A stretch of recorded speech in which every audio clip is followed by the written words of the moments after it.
Hello friends, I welcome to my YouTube channel study for success R. So कैसे हैं आप सभी। देखिए, इस वीडियो में आज हम सिंधु सभ्यता के जितने भी एग्जाम में क्वेश्चन बनते हैं आज हम उनको देखेंगे। ठीक है फ्रेंड, अगर आप चैनल पे न्यू हैं तो चैनल को सब्सक्राइब कीजिए एंड बेल आइकन को प्रेस कीजिए, जिससे आने वाले लेटेस्ट वीडियो की नोटिफिकेशन आपको मिलती रहे। तो चलिए आज की क्लास हम स्टार्ट करते हैं। और ये सारे 1 लाइनर क्वेश्चन हैं और ये सारे आपके लिए टीजीटी पीजीटी आर्ट जितने भी आर्ट के एग्ज़ाम होते हैं उन सभी के लिए यूज़फुल हैं। तो चलिए स्टार्ट करते हैं हम। तो सबसे पहले इसमें पूछा है कि हड़प्पा सभ्यता किसे कहते हैं। तो सिंधु सभ्यता को ही हड़प्पा सभ्यता के नाम से कहते हैं।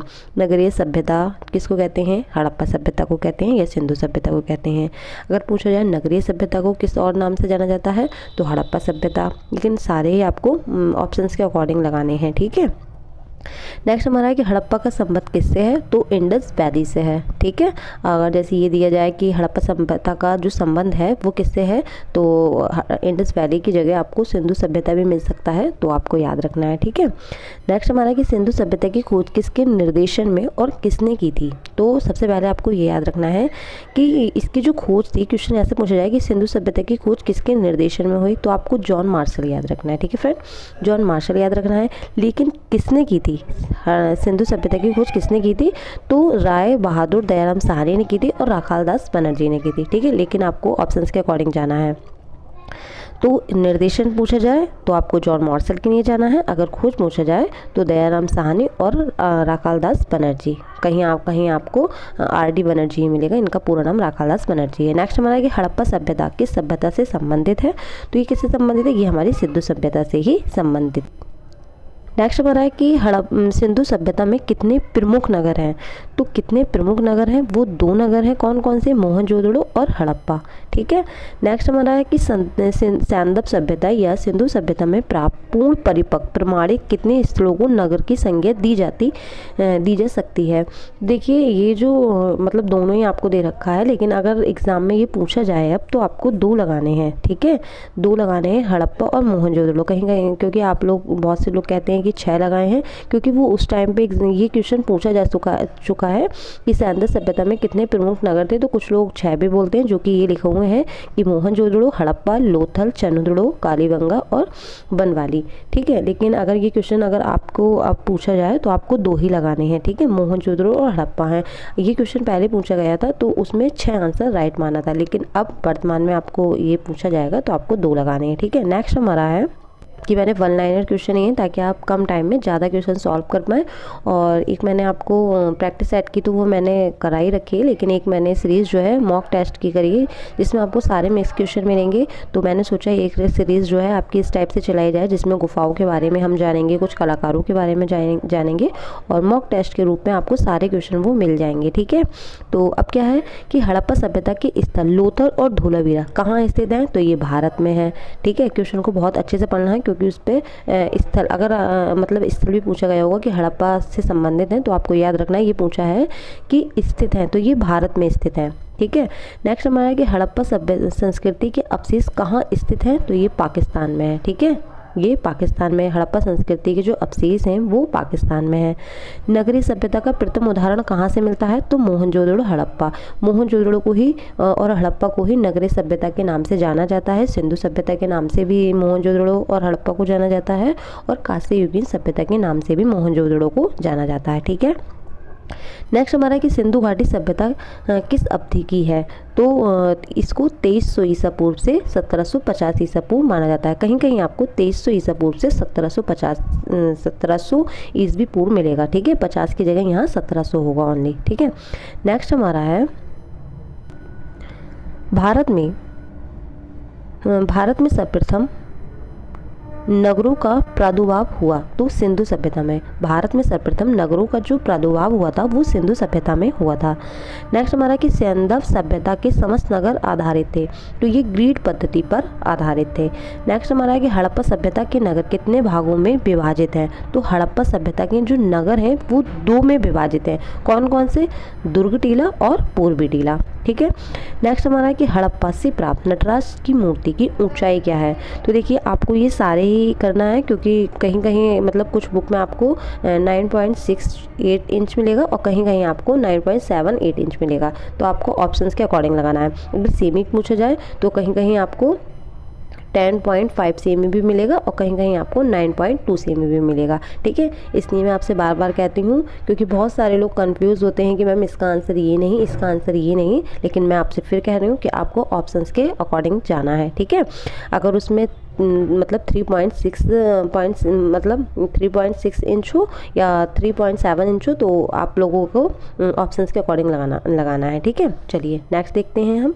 देखिए आ गया, मैंने अभी बोला था कि सिंधु सभ्यता थी तो कांस्य युगीन सभ्यता के नाम से जानी जाती है। तो आपको याद रखना है सिंधु सभ्यता को ही सिंधु सभ्यता कहते हैं, नगरीय सभ्यता कहते हैं, कांस्य युगीन सभ्यता कहते हैं। ठीक है, नेक्स्ट हमारा है कि सर्वप्रथम मानव ने किस धातु का उपयोग किया था, तो तांबे का उपयोग किया था। नील नदी की घाटी में सभ्यता जो कि मिस्र है तथा मेसोपोटामिया की सभ्यता इराक के समकालीन थी। इसमें ये पूछा है कि नील नदी की घाटी की जो सभ्यता तथा मेसोपोटामिया की सभ्यता की समकालीन कौन सी सभ्यता है, तो ये सैंदव सभ्यता है। नील नदी की घाटी की सभ्यता और मेसोपोटामिया की सभ्यता के ही समकालीन कौन सी सभ्यता है, तो सैंदव सभ्यता है। ठीक है, अगर जैसे डायरेक्ट ये भी पूछ लिया जा सकता है आपको अलग से ही कि नील नदी की घाटी की सभ्यता की समकालीन कौन सी सभ्यता है, तो सिंधु सभ्यता है। मेसोपोटामिया की सभ्यता की समकालीन कौन सी सभ्यता है, तो सैंदव या सिंधु सभ्यता है। ठीक है, सबसे पहले आपको एक चीज़ ये भी याद रखनी है, अगर क्वेश्चन पूछा जाए कि नील नदी की घाटी में कौन सी सभ्यता मिली है, मतलब मोहनजोदड़ो हो गया, मिस्र होगा, मेसोपोटामिया होगा, इराक होगा, तो इराक का ठीक है, तो पहले आपको ये रखना है कि नील नदी की घाटी की जो पनपी सभ्यता है उसको कहते हैं मिस्र की सभ्यता को ही नील नदी की घाटी के लिए जाना जाता है, और मेसोपोटामिया के लिए दजला फरात की नदियों के बीच में ये पनपी थी। ठीक है, और मेसोपोटामिया को और किस नाम से जाना जाता है, मेसोपोटामिया को इराक के नाम से भी जाना जाता है। ठीक है, नेक्स्ट हमारा है कि किस पुरास्थल से पाषाण संस्कृति से लेकर हड़प्पा सभ्यता तक के सांस्कृतिक अवशेष प्राप्त हुए हैं। तो क्वेश्चन बहुत अच्छे से पढ़ना है, इसमें पूछा है किस पुरास्थल से पाषाण संस्कृति से लेकर हड़प्पा सभ्यता तक के सांस्कृतिक अवशेष प्राप्त हुए हैं, तो वो मेहरगढ़ से प्राप्त हुए हैं। ठीक है, नेक्स्ट हमारा है भारतीय उपमहाद्वीप में कृषि के प्राचीन साक्ष्य प्राप्त हुए हैं, तो ये भी मेहरगढ़ पाकिस्तान से हुए हैं। तो पाषाण संस्कृति से लेकर हड़प्पा सभ्यता तक की संस्कृति के अवशेष कहाँ से मिले हैं, तो मेहरगढ़ से मिले हैं, और कृषि के प्राचीन साक्ष्य जो मिले हैं वो भी हमारे मेहरगढ़ से मिले हैं। नेक्स्ट हमारा वस्त्रों के लिए कपास की खेती का आरंभ सबसे पहले कहाँ किया गया, तो कहाँ किया गया, सिंधु सभ्यता में किया गया। ठीक है, नेक्स्ट हमारा है भारतीय कला का सबसे प्राचीन केंद्र है, तो उस भारतीय कला का जो सबसे प्राचीन केंद्र है वो सिंधु घाटी की सभ्यता है। ये वन लाइनर क्वेश्चन है, अगर जैसे वन लाइनर क्वेश्चन नहीं है आपके, लेकिन अगर ऑप्शन में आपको क्वेश्चन यही हो और ऑप्शन चेंज हो तो आपको मतलब अजंता पे जाना है। ठीक है, सिंधु घाटी की सभ्यता और अजंता दोनों हो तो आपको सिंधु घाटी की सभ्यता पे जाना है, भारतीय कला का सबसे प्राचीन केंद्र, और अगर जैसे सिंधु घाटी नहीं मिलता है आपको तो आपको अजंता पे जाना है। ठीक है, नेक्स्ट हमारा है कि सिंधु कालीन मोहरे आकार में है, तो चौकोर।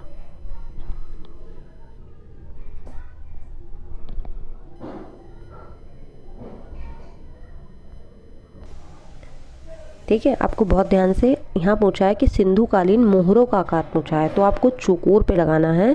अगर यही पूछा जाता है कि सिंधु कालीन का मतलब जो मतलब पूरा जो आकार है वो कैसा है, संपूर्ण आकार, सिंधु कालीन का संपूर्ण आकार कैसा है, तो आपको त्रिभुज पे जाना है। लेकिन यहाँ किसकी बात हुई है, यहाँ आपकी मोहरों की बात होगी, तो मोहरे चौकोर जाना है। संपूर्ण आकार पूछा जाए सिंधु सभ्यता का संपूर्ण आकार क्या है, तो आपको त्रिभुज लगाना है। ठीक है, बहुत सारे बच्चे जो हैं वो कंफ्यूज हो जाते हैं कि मैम कहीं कहीं हमने त्रिभुज पढ़ा है, तो दोनों क्वेश्चन अलग अलग है। अगर संपूर्ण आकार पूछा जाए सिंधु सभ्यता का पूछा जाए कि सिंधु सभ्यता का संपूर्ण आकार कैसा है, या हड़प्पा सभ्यता का संपूर्ण आकार कैसा है, तो आपको ऐसे याद रखना है कि मोहरों का आपको चौकोर याद रखना है, और सिंधु सभ्यता का जो पूर्ण आकार है, संपूर्ण आकार है, वो त्रिभुज है। ठीक है, नेक्स्ट हमारा है कि हड़प्पा सभ्यता में किसकी उपासना सर्वाधिक प्रचलित है, तो मार्त देवी की। ठीक है, हड़प्पा निवासी पूजा करते थे, पशुपति शिव की पूजा करते थे। नेक्स्ट हमारा सिंधु, ये हम पढ़ चुके हैं कि सिंधुवासी किस वृक्ष की पूजा करते थे, पीपल के वृक्ष की पूजा करते थे। हड़प्पा कालीन स्थलों में अभी तक किस धातु की प्राप्ति नहीं हुई है, तो लोहे की प्राप्ति नहीं हुई है। आपको इन नहीं पे भी बहुत अच्छे से ध्यान देना है ताकि आपका एक भी क्वेश्चन जो है गलत ना हो। नेक्स्ट हमारा है कि सैंधव सभ्यता प्रसिद्ध है। तो सैंधव सभ्यता जो है वो वास्तुकला, मूर्तिकला, चित्रकला सभी के लिए प्रसिद्ध है, इसलिए ही इसको प्राचीन, भारतीय प्राचीन मतलब माना गया है। और जो अजंता की है तो वो भी हमारी, उसमें भी वास्तुकला, चित्रकला, मूर्तिकला तीनों का संगम मिलता है। नेक्स्ट हमारा है कि सैंधव सभ्यता प्रमुख रूप से प्रसिद्ध है। तो वास्तुकला के लिए, ठीक है, वास्तुकला के लिए ये प्रसिद्ध है। नेक्स्ट हमारा है, इसमें क्या पूछा है कि हड़प्पा से प्राप्त एक श्रृंगी वृषभ जो कि सेल खड़ी में बना है, ये सुरक्षित कहाँ है? तो ये इंडियन म्यूजियम कोलकाता में। अगर जिससे पूछा जाए कि एक श्रृंगी वृषभ हमें कहाँ से मिला है, मोहनजोदड़ो से मिला है, हड़प्पा से मिला है, कालीबंगा से मिला है, लोथल से मिला है, ऑप्शन में दे दी गए। तो आपको याद रखना है कि एक श्रृंगी जो वृषभ है वो कहाँ से मिला है, हड़प्पा से मिला है। क्वेश्चन में पूछा जाए कि हड़प्पा से प्राप्त एक श्रृंगी वृषभ किस माध्यम में बना हुआ है, किस चीज़ में बना हुआ है, तो आपको याद रखना है कि सेल खड़ी पत्थर का बना हुआ है। अब है कहाँ ये सुरक्षित, तो इंडियन म्यूजियम कोलकाता में सुरक्षित है। नेक्स्ट हमारा है कि मूर्ति पूजा का आरंभ माना जाता है हड़प्पा काल से माना जाता है। नेक्स्ट हमारा है कि सिंधु काल में मधुचिष्ट विधि का प्रयोग किस विधि में किया जाता है? तो धातु की मूर्ति बनाने में किया जाता है। हड़प्पा लिपि कैसी थी? हड़प्पा लिपि जो थी वो हमारी चित्रात्मक थी, ठीक है, हड़प्पा लिपि हमारी चित्रात्मक थी। और जो मिस्र की लिपि है वो पवित्राक्षर लिपि है और पवित्राक्षर है। और मेसोपोटामिया की जो है वो कीलाक्षर लिपि है, ठीक है, इसलिए मैंने आपको बताया, मुझे इस टाइम याद आ गए। हड़प्पा की लिपि चित्रात्मक है, मिस्र लिपि पवित्राक्षर है, और जो मेसोपोटामिया की है वो कीलाक्षर है, ठीक है। क्वेश्चन में पूछा जाए कि मेसोपोटामिया की कैसी लिपि है, तो आपको मेसोपोटामिया के लिए कीलाक्षर लिपि है, कीलाक्षर लिपि का प्रयोग हुआ है मेसोपोटामिया में, और मिस्र में जो हुआ है वो पवित्राक्षर लिपि में मिला है, ठीक है। नेक्स्ट हमारा है हड़प्पा लिपि में कुल कितने अक्षरों का प्रयोग हुआ है, ठीक है, हड़प्पा लिपि में कुल कितने अक्षरों का प्रयोग हुआ है, तो 400 आपको याद रखना है। नेक्स्ट हमारा है कि सैंधव सभ्यता में अभिलेख युक्त मोहरें सर्वाधिक मिलती हैं, तो ये हमें हड़प्पा से मिलती हैं, ठीक है। सैंधव सभ्यता से प्राप्त मोहरों पर आकृतियाँ किस प्रकार हैं, तो ये उभरी हुई हैं, ठीक है, उभरी हुई हैं। नेक्स्ट हमारा है कि टेराकोटा फिगरिन किसे कहते हैं, तो मृण मूर्तियों को ही टेराकोटा फिगरिन कहते हैं, ठीक है, मृण मूर्तियों को ही। देखिए आप देख पा रहे हैं कि टेराकोटा फिगरिन किसे कहते हैं, मृण मूर्तियों को ही टेराकोटा, मतलब जो टेराकोटा फिगरिन है उसको मृण मूर्तियों को ही, या मृण मूर्तिकाएँ जो होती हैं उनको ही टेराकोटा फिगरिन कहते हैं। नेक्स्ट हमारा है कि मोहनजोदड़ो और हड़प्पा में पाई गई सीलें किस माध्यम में बनाई गई हैं, तो सबसे ज़्यादा जो बनाई गई हैं वो सैल खड़ी पत्थर से बनाई गई हैं, उसके बाद टेराकोटा से। तो यहाँ ये दोनों चीज़ें क्यों दे रखी हैं, जैसे कहीं आपको ऑप्शन में सेल खड़ी पत्थर मिलेगा या टेराकोटा मिलेगा, बाय चांस आपको सेल खड़ी नहीं मिलेगा तो आपको टेराकोटा के साथ जाना है, टेराकोटा होगा। तो अगर दोनों है तो सेल खड़ी पे जाना है, ठीक है, अगर दोनों है तो आपको सेल खड़ी पे जाना है, अगर सेल खड़ी नहीं है तो आप टेराकोटा पे जाएंगे, ठीक है, क्लियर। नेक्स्ट हमारा है कि टेराकोटा मूर्ति जो है वो काय से बनाई जाती हैं, तो वो पकी मिट्टी से बनाई जाती हैं। तांबे से बने 424 यंत्रों को उदाहरण कहाँ से प्राप्त हुआ है, तो ये मध्य प्रदेश के गुजनेरिया से हुआ है। क्वेश्चन में पूछा जाता है 424 यंत्रों के उदाहरण हमें कहाँ से प्राप्त हुए हैं, ऑप्शन में दे दिए जाएंगे आपको, तो गुजनेरिया से मिले हैं।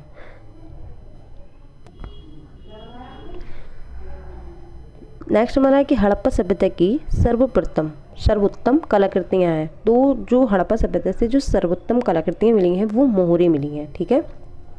नेक्स्ट हमारा है कि भवनों के निर्माण में पकी ईंटों का प्रयोग मिलता है, तो मतलब उसमें आपको ऑप्शन दे दिए गए होंगे। तो भवनों का निर्माण, जैसे कि आप जानते हैं कि हमें स्नानागार की, मोहनजोदड़ो से हमें स्नानागार प्राप्त हुआ है और वहाँ पे पकी ईंटों का मतलब यूज़ हुआ है, पकी ईंटों का ज़्यादातर उपयोग वहाँ पे हुआ है।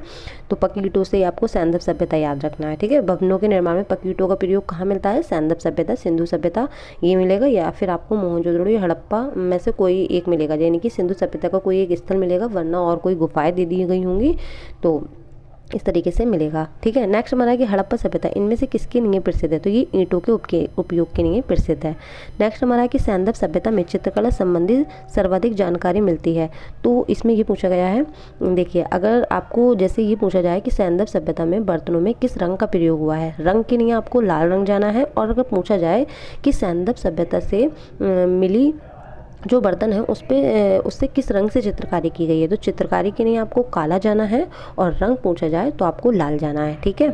नेक्स्ट हमारा है कि सैंधव सभ्यता से प्राप्त पात्रों पर एक मिनट, यहाँ शो नहीं हो रहा। देखिए क्वेश्चन आए गए जो मैं आपको बता रही हूँ कि सैंधव सभ्यता से प्राप्त पात्रों पर चित्रकारी किस रंग से की गई है। अगर रंग चित्रकारी की बात आए तो आपको काले रंग पे जाना है, और ऐसे ही पूछा जाए कि किस मिट्टी के मतलब किस बर्तनों पे किस रंग का प्रयोग हुआ है तो आपको लाल जाना है। ठीक है फ्रेंड्स, चलिए नेक्स्ट देखते हैं। तो अब हम देखेंगे हड़प्पा के बारे में। ठीक है फ्रेंड, आपके लिए जो भी आपके एग्जाम में पूछे जाएंगे मोस्ट इंपॉर्टेंट, तो सिर्फ मैं वही करा रही हूँ, अदरवाइज इसमें आपको बेकार के कोई क्वेश्चन नहीं मिलेंगे। ठीक है, तो नेक्स्ट इसमें क्या पूछा है कि हड़प्पा की, आज हम हड़प्पा के और मोहनजोदड़ो के बारे में पढ़ेंगे। ठीक है, वो हम और आगे पढ़ चुके हैं सभी के बारे में एक एक। अब फिर उसके बाद हम लोथल, कालीबंगा, धोलावीरा, बनवाली इसके बारे में पढ़ेंगे। ठीक है, आज हम हड़प्पा और मोहनजोदड़ो के बारे में पढ़ेंगे। तो इसमें क्या पूछा है कि हड़प्पा की खुदाई,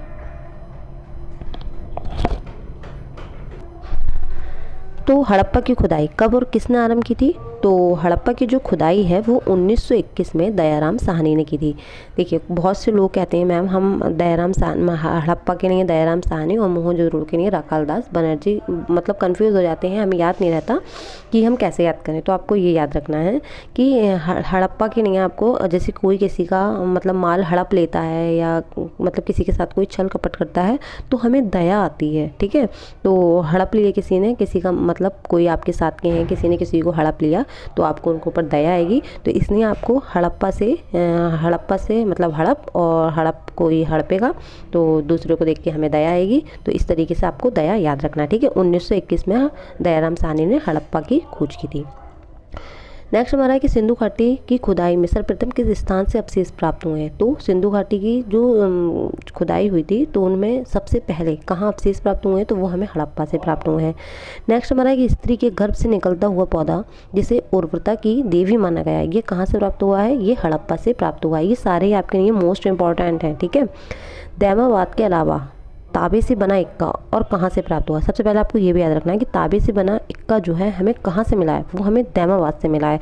बाई चांस आपके ऑप्शन में दैमाबाद ना हो तो आपको क्या लगाना है, तो दैमाबाद के अलावा हमें हड़प्पा से भी मिला है। किसका, ताबे का बना इक्का। ठीक है, नेक्स्ट हमारा है हड़प्पा में मिट्टी के बर्तनों पर किस रंग का प्रयोग हुआ है, ये हम पढ़ चुके हैं, लाल। चित्रकारी के लिए काला। ठीक है, नेक्स्ट हमारा है कि सिंधु सभ्यता में बहु रंग चित्रित पात्र यानी कि चाक पर निर्मित कहाँ मिलते हैं। तो कहाँ मिलते हैं, ये हमें हड़प्पा में मिलते हैं। नेक्स्ट हमारा है कि हड़प्पा मोहरों पर सर्वाधिक अंकन हुआ है, तो किसका हुआ है, एक श्रृंगी वृषभ का हुआ है। ठीक है, नेक्स्ट हमारा है कि एक मुद्रा पर पैर में सांप को दबाए हुए गरुड़ का चित्रण कहाँ से मिलता है, तो ये भी हमें हड़प्पा से मिलता है। ठीक है, नेक्स्ट हमारा है, चलिए ये देखते हैं अब मोहनजोदड़ो की खुदाई किस पुरातत्वविद ने कब और कहाँ की, मतलब कब और किसने की। तो मोहनजोदड़ो की जो खुदाई की थी वो राखालदास बनर्जी ने की थी, और कब की थी, ये 1922 ईस्वी में की थी। मोहनजोदड़ो से प्राप्त स्नानागार की माप, ये पूछा जाए कि स्नानागार हमें कहाँ से प्राप्त हुआ है, मोहनजोदड़ो, हड़प्पा, कालीबंगा, लोथल। तो स्नानागार हमें कहाँ से मिला है, मोहनजोदड़ो से मिला है। अब कुछ लोग कहेंगे मैम हमने तो वहाँ से भी पढ़ा है, हड़प्पा से। अगर ऑप्शन में मोहनजोदड़ो नहीं है तो आप हड़प्पा पर जा सकते हैं। ठीक है, नेक्स्ट हमारा है कि मोहनजोदड़ो की सबसे बड़ी इमारत विशाल अन्नागार। देखिए जो स्नानागार जो हमें मिला है वो हमें मोहनजोदड़ो से मिला है, लेकिन जो विशाल अन्नागार है वो हमें हड़प्पा से मिला है। लेकिन किसी एग्ज़ाम में ये क्वेश्चन आया था तो तब से आयोग ने उस टाइम जो विशाल अन्नागार के लिए मोहनजोदड़ो को माना था, तो उस टाइम आयोग ने यही आंसर माना था। तो बुक वगैरह में भी आपको विशाल अन्नागार के लिए मोहनजोदड़ो ही मिलेगा। लेकिन मैं आपको बताना चाह रही हूँ कि स्नानागार के लिए आपको मोहनजोदड़ो याद रखना है और हड़प्पा के लिए आपको अन्नागार याद रखना है। वैसे आप अपने अकॉर्डिंग भी इसका आंसर लगा सकते हैं। ठीक है, नेक्स्ट हमारा है कि प्रथम धातु मूर्ति किस सभ्यता से प्राप्त हुई है, तो ये सिंधु सभ्यता से प्राप्त हुई है। नेक्स्ट हमारा है कि मोहनजोदड़ो की अवधि की प्रसिद्ध नृत्य करती लड़की की मूर्ति किससे बनी है। देखिए ये दो क्वेश्चन बहुत आते हैं। एक ये पूछा जाता है कि जो मोहनजोदड़ो से मतलब नृत्य करती लड़की या नृत्यांगना या खड़ी हुई लड़की या खड़ी हुई स्त्री कहाँ से मिली है, तो मोहनजोदड़ो से मिली है। इसका माध्यम पूछा जाता है तो कांसा याद रखना है, कांसा नहीं मिलेगा तो आपको तांबा मिलेगा, तांबा नहीं मिलेगा तो आपको धातु, ये तीन मिलेंगे। तो आप इसके अकॉर्डिंग मतलब ऑप्शंस के अकॉर्डिंग इसका आंसर लगा सकते हैं। नेक्स्ट हमारा है मोहनजोदड़ो से प्राप्त कांसे की नर्तकी की ऊंचाई, तो 10.5 सेमी, और इंच में पूछा जाए तो 4.1 इंच। ठीक है।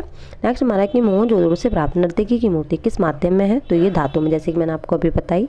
ठीक है, धातु मिलेगा, कांसा मिलेगा, तांबा मिलेगा, ये तीनों मिलेंगे। ठीक है। नेक्स्ट हमारा है कि प्रथम कांस्य प्रतिमा किसकी है, तो प्रथम किसकी है, नृत्यांगना की है। नेक्स्ट हमारा है, ये भी पूछा जा सकता है कि नाचती हुई लड़की हमें किस सभ्यता से प्राप्त हुई है, तो मोहनजोदड़ो, नाचती हुई लड़की, नृत्यांगना, खड़ी हुई लड़की। तो आपको याद रखना है ये नृत्यांगना यानी कि हमारे मोहनजोदड़ो से जो प्राप्त हुई है उसी के बारे में पूछ रहा है। नेक्स्ट हमारा कि मोहनजोदड़ो की नर्तकी किस तकनीक में कास्ट यानी कि किस तकनीक में ढाली गई है, तो ये ढोकरा कास्टिंग में ढाली गई है। तो फ्रेंड इस वीडियो में इतना ही, और जो हमारा रह गया है वो हम नेक्स्ट वीडियो में करेंगे। ये वीडियो ज़्यादा बड़ा ना हो जाए, इसलिए इस वीडियो को हम यहीं पे स्टॉप करते हैं। ये वीडियो अगर आपको पसंद आए तो इस वीडियो को लाइक करें, शेयर करें और कमेंट सेक्शन में मुझे बताएं ये वीडियो आपको कैसी लगी। तो चलिए मिलते हैं नेक्स्ट वीडियो में, तब तक के लिए जय हिंद।